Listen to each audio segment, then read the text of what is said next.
Olá, tudo bem com você? Espero que estejas muito bem. Sou o professor Hércules Santos. Normalização de textos científicos é o tema deste vídeo. Vou falar para você sobre as normas da BNT mais comuns na formatação de textos científicos. Vou ilustrar boa parte disto com exemplos criados para esta aula. Lhe recomendo se valer de um dos grandes benefícios de uma videoaula, que é pausar o vídeo para fazer anotações, voltar a repetir algo que não tenha sido assimilado de imediato. Você poderá ir desenvolvendo os procedimentos passo a passo, pausando o vídeo para ir aplicando as funções no seu documento, ok? Vamos ao conteúdo da aula.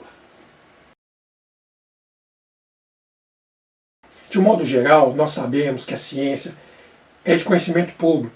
Assim, a elaboração de textos de pesquisa, livros e documentos com informações para públicos diferenciados são apenas alguns dos aspectos do amplo processo de sua comunicação. Essa comunicação também viabiliza o intercâmbio de ideias e de experiências dos pesquisadores a respeito dos seus trabalhos científicos. Por isso, o autor de qualquer trabalho científico tem a responsabilidade de produzir documentos que sejam normalizados, para que todos possam compreender exatamente todas as informações que serão comunicadas. A BNT é o órgão responsável pela normalização de trabalhos científicos no Brasil. Essa norma nos apresenta uma série de preceitos e orientações a respeito da elaboração de trabalhos científicos. Na minha opinião, o que devemos fazer é utilizar todas essas orientações da melhor maneira possível para apresentar um trabalho de boa qualidade. Pois, além de todo o cuidado na produção textual dos trabalhos científicos, o autor também tem que prezar, tem que ter cuidado em relação à digitação e à sua estrutura, de forma que este possa ser inteligível para diversos públicos e até outros idiomas. Nesta aula, vamos prezar pelo formato dessa apresentação. Eu vou mostrar para você como aplicar as normas da BNT de maneira prática. À medida que eu for construindo um documento de exemplo, estarei também explicando as normas. A partir da montagem desse modelo, você poderá começar a desenvolver os elementos textuais do seu trabalho científico.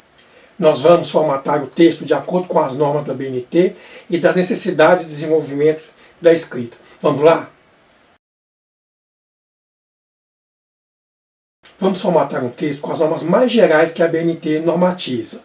Vou usar aqui alguns parágrafos da minha dissertação de mestrado em educação, defendida no ano de 2010 na Universidade Federal de Minas Gerais. Seu título é Católicos e Protestantes, Escolas Confessionais fundadas por missionários estrangeiros, Belo Horizonte, Minas Gerais, período de 1900 a 1950. Quais os parâmetros que usaremos aqui? É oficial na BNT o uso da fonte Times New Roman, da mesma forma que a Arial. Vamos usar em toda esta apresentação a fonte Arial, com tamanho 12, para o texto e os títulos. A cor preta é usada para o texto, o tamanho, fonte 11, na aplicação para citações com mais de 3 linhas, ou seja, citações diretas. O tamanho 10 nas fontes é empregado para as notas de rodapé, paginação, legendas das ilustrações e das tabelas. Quanto ao espaçamento entre linhas, todo o texto deve ser digitado com espaço 1,5, mas não as citações diretas, longas, que empregam o espaço 1. Vamos começar a formatação do texto de exemplo. Pegamos um documento aqui, em branco. Vamos escrever introdução, negrito, que é padrão. Vou colar aqui o texto inicial da introdução da minha dissertação, como eu havia dito.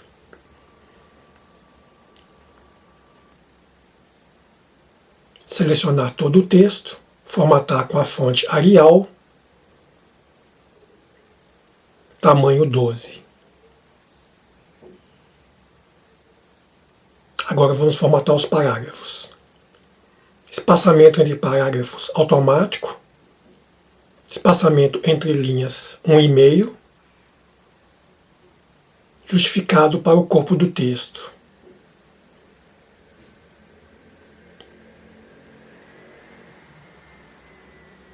Mostro para você aqui agora uma citação direta curta, com menos de 3 linhas.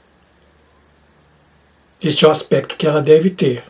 E você deve citar sempre ao final o nome do autor, o ano da obra e a página de onde foi retirada.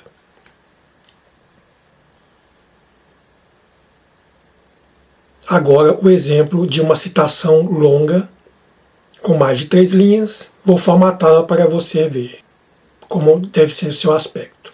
Tamanho de fonte 11.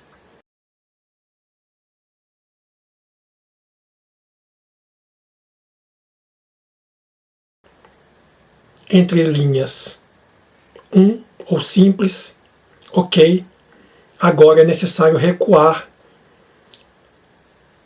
para 4 centímetros, como você pode ver aqui. Estou usando a régua superior. E este é o aspecto, então, da citação direta longa, aquela que possui mais de 3 linhas. Este, então, é o aspecto de todo o corpo do texto do seu trabalho científico.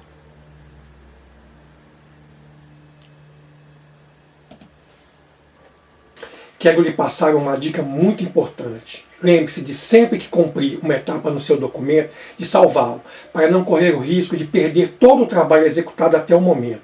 Pode acontecer de alguma maneira, a qualquer momento, que o seu computador trave, pode acabar a energia elétrica ou outros fatores que venham a levar à perda do trabalho realizado antes de finalizar. Então, é muito importante que você sempre salve o seu trabalho periodicamente, para não correr o risco de perder o que foi executado. Isto pode ser feito de uma maneira muito simples, pois você pode usar teclas de atalho teclando Ctrl mais B no seu teclado. Nessa segunda parte do vídeo, vamos ver sobre as notas de rodapé. Em seguida, os tipos de citações e, por último, sobre as referências do seu trabalho. O que são as notas de rodapé? Notas assim, ao pé da página. Elas têm o objetivo de complementar o texto para não sobrecarregar a leitura do corpo do texto. As notas de rodapé aparecem na mesma página em que está a indicação no corpo do texto. A explicação deve estar na mesma página, no entanto, as notas ficam separadas no corpo do texto por uma linha. Além disso, ela terá sua escrita formatada com uma fonte de tamanho 10. Estas notas podem ser de referência, ou seja, indicar uma fonte apresentando o sobrenome do autor, o título do livro, a cidade, a edição, o ano de publicação, tudo que é necessário para uma referência correta. De forma similar, as notas de rodapé são utilizadas para informar a fonte de uma citação.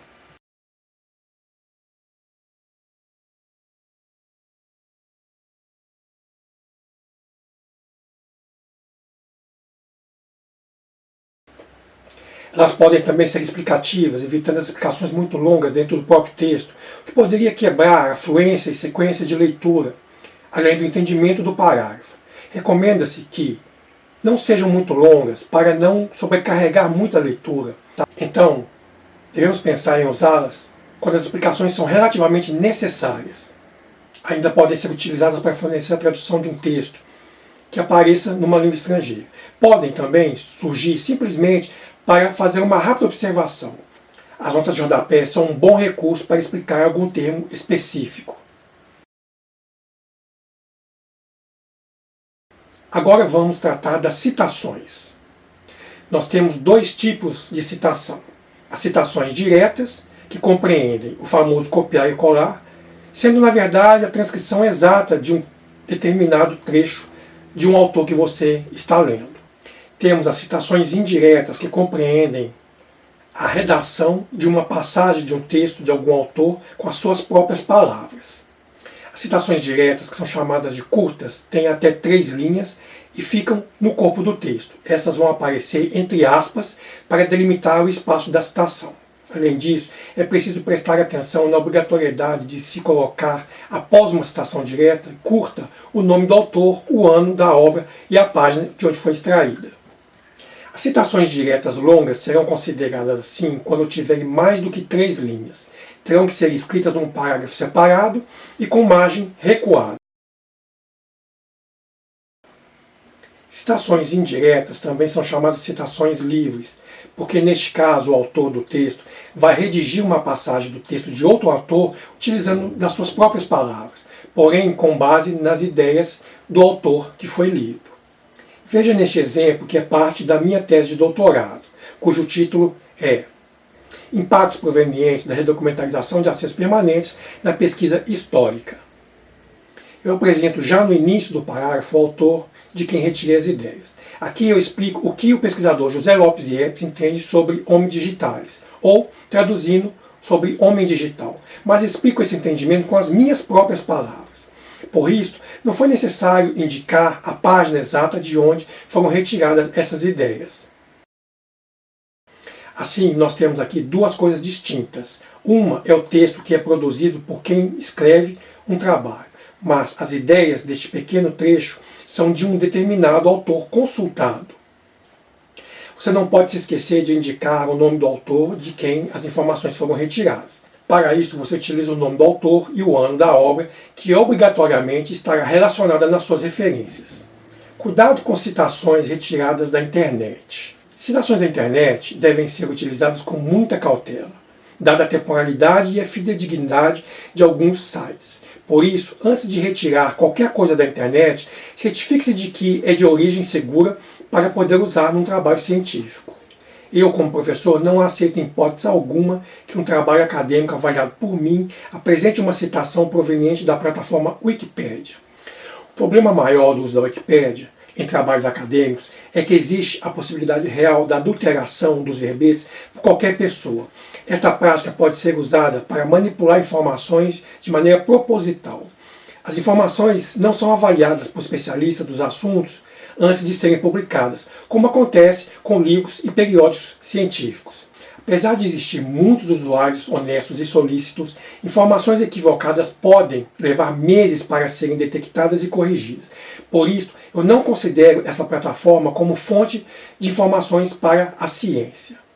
Já nos casos em que podemos confiar, é bom lembrar que uma citação de internet é igual a qualquer outra citação retirada de livros, artigos, jornais e periódicos, no sentido de que é obrigatório que se apresente a sua referência. Nós veremos como referenciar as citações retiradas da internet agora na terceira e última parte desse vídeo, quando trataremos sobre as referências.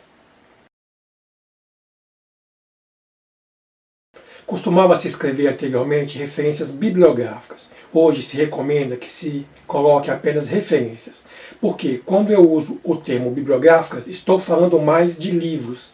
Hoje as fontes que usamos são as mais variadas possíveis.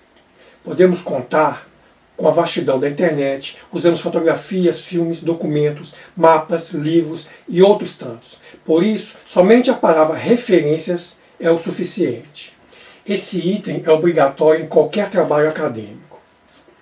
É feito um relato de todas as obras que foram citadas ao longo da sua escrita. Uma dica muito importante é que no final do seu trabalho você não se esqueça de fazer uma verificação detalhada de todas aquelas obras relacionadas na lista de referências, as confrontando com aquelas que foram citadas lá no corpo do texto. Pode ser que esteja faltando alguma, e também pode ser que haja alguma na lista que não conste mais na sua escrita. Isso é normal acontecer. Todos os autores relacionados em referências aparecem obrigatoriamente em ordem alfabética. Como nas referências nós temos os mais variados tipos de fontes de informação, vamos começar, por exemplo, com as referências de livros. Os autores devem ser indicados pelo último sobrenome, em maiúsculos, seguido dos seus prenomes e outros sobrenomes, abreviados ou não. Em caso de referência com mais de um autor, até 3, os nomes devem ser citados na ordem que aparecem no documento, no livro, separados por ponto e vírgula, seguido de espaço. Devem ser elaborados utilizando espaçamentos simples e separados entre si, utilizando a formatação automática entre linhas, o que é equivalente a 2 enters. O recurso tipográfico negrito, glifo ou itálico, utilizado para destacar o elemento título, deve ser uniforme em todas as referências de um mesmo documento. Veja que aqui eu escolhi utilizar o negrito, é o mais comum. Livros com o autor institucional, com 2 autores.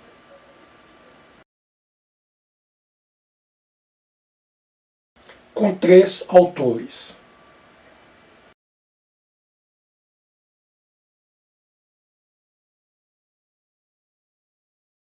No caso de existir mais de 3 autores, deve-se indicar apenas o primeiro, acrescentando-se a expressão et al., que em latim significa e outros. Esta é usada para que nós não precisemos relacionar todos os autores quando, em uma obra consultada, estes forem mais do que 3. Veja o exemplo com mais de 3 autores. Agora, livro em versão eletrônica.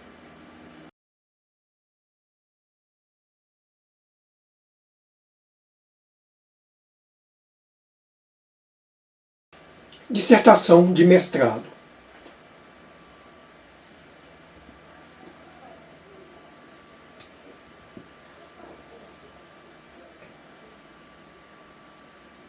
O que é o mesmo para a tese de doutorado.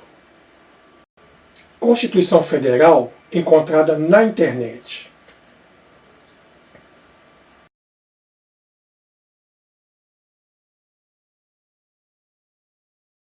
Vamos agora ver as referências de artigos e publicações periódicas, como por exemplo, revistas científicas.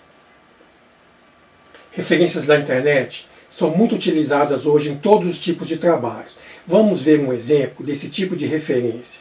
Como todas as outras, esta começa com o sobrenome do autor, seguido pelo prenome. Artigos e publicações periódicas na internet.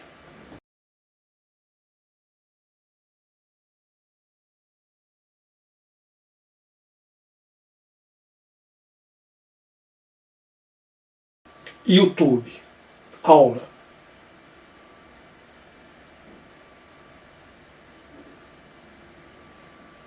Facebook.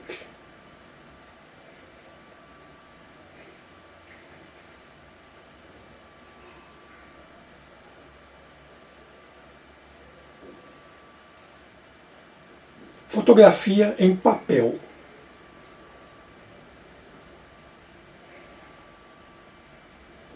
Mapa. Em caso de duplicidade de nomes, deve-se acrescentar no final a unidade geográfica que identifica a jurisdição entre parênteses. Exemplos. Quando se tratar de órgãos governamentais da administração, ministérios, secretarias e outros, deve-se entrar pelo nome geográfico em maiúsculas, país, estado ou município, considerando a subordinação hierárquica quando houver. Bem, chegamos ao final deste vídeo, no qual aprendemos como formatar o corpo do texto do seu trabalho científico, notas de rodapé, os tipos de citações e, por último, sobre as referências do seu trabalho. Meu objetivo com esses exemplos foi apresentar para você os que comumente são mais utilizados. Existem ainda inúmeros casos mais específicos, porém menos recorrentes. Quando for este o caso, ou a sua necessidade, consulte o manual da BNT com as regras de formatação de trabalhos acadêmicos. Espero que tenhas gostado muito desta aula e que ela lhe seja extremamente útil, pois você vai precisar disto tudo que apresentei. Estou torcendo pelo seu sucesso e que estejas aproveitando ao máximo este curso. Nos vemos por aí. Até lá!